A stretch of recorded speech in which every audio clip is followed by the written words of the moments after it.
he works through that, I can maybe just talk about my piece a little bit. And my work in general, it's mostly film and digital media. I worked a lot in 16mm in school. It sounds like my I'm very driven by sound and a strong visual aesthetic. And I should probably lead into what I was doing for the show. Part of that project, as you can see tonight, when there's a lot of digital media, things can happen. The project that I was working on got corrupted, and part of it disappeared, so I scrambled to put something else together for you tonight. And in that way, it actually brought me to another influence of mine. I love Bunuel very much, and all of my work is very much influenced by him. But he was notoriously bad at talking about his work or sharing any of the process, so I really feel a kinship with him. Yet tonight I'm going to read a passage from a philosopher and just an important writer for me personally, Gaston Bachelard, who wrote a lot about the theory of spaces and how you translate emotion into space and the physical realm. So I think that's all great, and I'm going to show two pieces. One is like a visual sketch that I've been working on, sort of to get me interested in a new project that I'm going towards, and then one is a short film that I worked on in school. So if we can get this to show up in my computer here, okay, then we'll be going. 4 a.m. I promise we'll be up by 4. Where'd you go to school? Massachusetts College of Art. Yeah, in Boston. And I just came here, so if anyone has advice on Where are you from? Boston. From here? Yeah. How long have you been here? Well, since January. So. Wow. Well, thank you so much. I like it so far. I like it. I like it a lot. This is how I should conduct most conversations. You don't sound like you're from Boston. Oh, thank you. I've been told I sound like I'm from Canada, Vancouver, British Columbia. I don't know where that comes from. So what's the relationship between filmmaking and writing? Not a big one, because I don't put a lot of writing into my work, or any writing in my work. I think I take a lot of influence from either creative writers or more visual storytellers. Actually, I think I'm the person that's at least qualified to be in a salon like this, because my work isn't so based on writing or literature. I think a lot of that is told through sort of another form. Visual form is the easiest for me, and probably hopefully it vibes with the other work tonight. It's the hardest for him, I guess. Yeah, he's a performance artist tonight. Turn and watch his work. I think it's phenomenal. The work that I'm going to show first is a reference piece. The way I like to make films is I'll make visual sketches and include just a heavy soundscape and visuals I'm very interested in. And I was particularly influenced by this street artist. He took a lot of street photographs in the 80s, especially the New York subway system. His name is Bruce Davidson. So I took some of his images, manipulated it a little bit. So what you're probably going to see, or I hope you interpret it as this and not like a finished piece, is something that I use for stimulation to get me excited about a project that I'm going to move forward on. So don't judge it as a final piece. But the second one you can judge as a final piece. I'm going to do a reading in the middle, so I'm just going to... Yeah. Feel free, you can close your eyes, open them back up again. It's more meditative.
Yeah.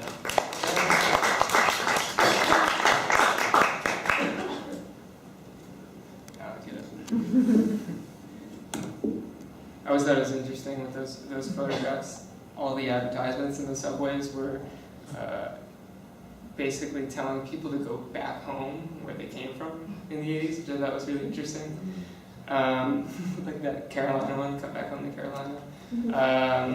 Yeah, I found that pretty fascinating. And again, it's mostly reference for something bigger. I'm really interested in spaces that people inhabit for a long time, especially homes in public settings where there's just a large influx of people. The longer you have something open, the more that inevitably that existence of human people will change it somehow, even in a way that you can't really necessarily explain, not just physically the change, but you feel it. And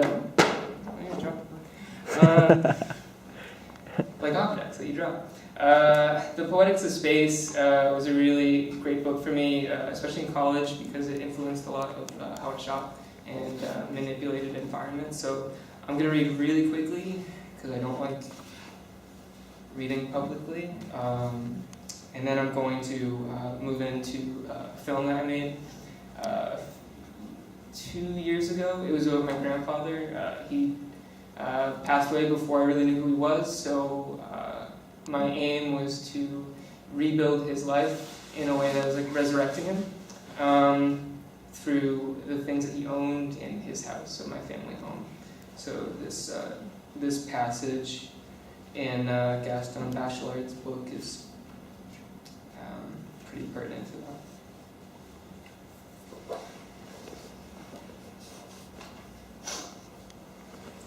For our house is our corner of the world. As has often been said, it is our first universe, a real cosmos in every sense of the word. If we look at it intimately, the humblest dwelling has beauty. Authors of books on the humble home often mention this feature of the Poetics of Space. But this mention is much too succinct. Finding little to describe in the humble home, they spend little time there. So they describe it as it actually is, without really experiencing its primitiveness. Primitiveness which belongs to all, rich and poor alike, if they are willing to dream. But our adult life is so dispossessed of the essential benefits, its anthropocosmic ties have become so slack that we do not feel the first attachment in the universe of the house.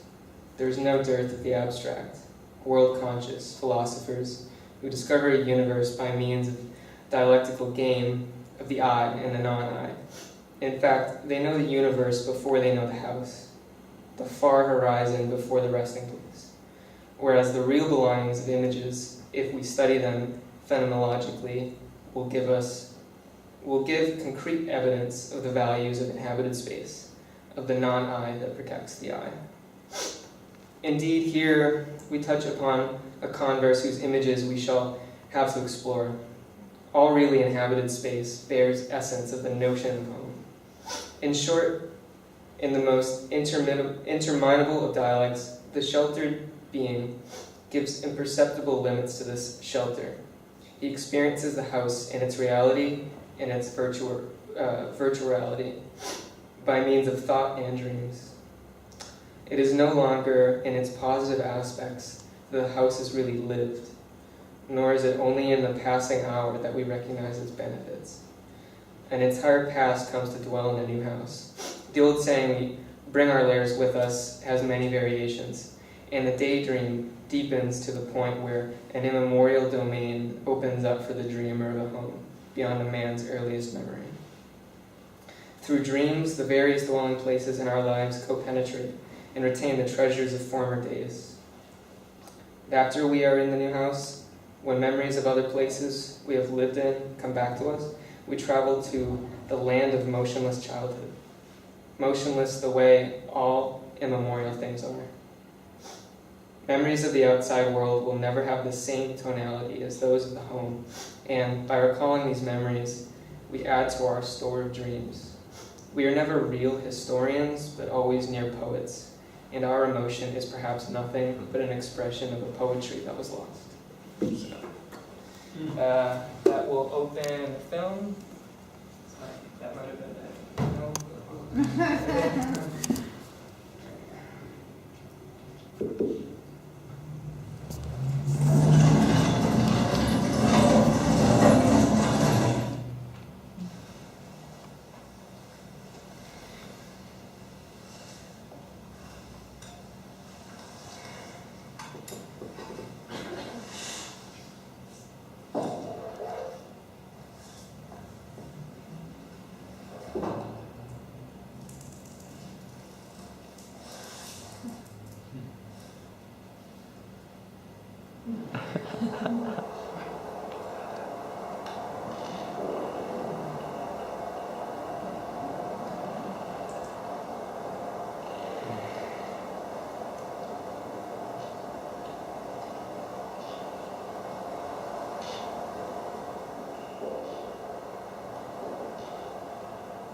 It's a really long.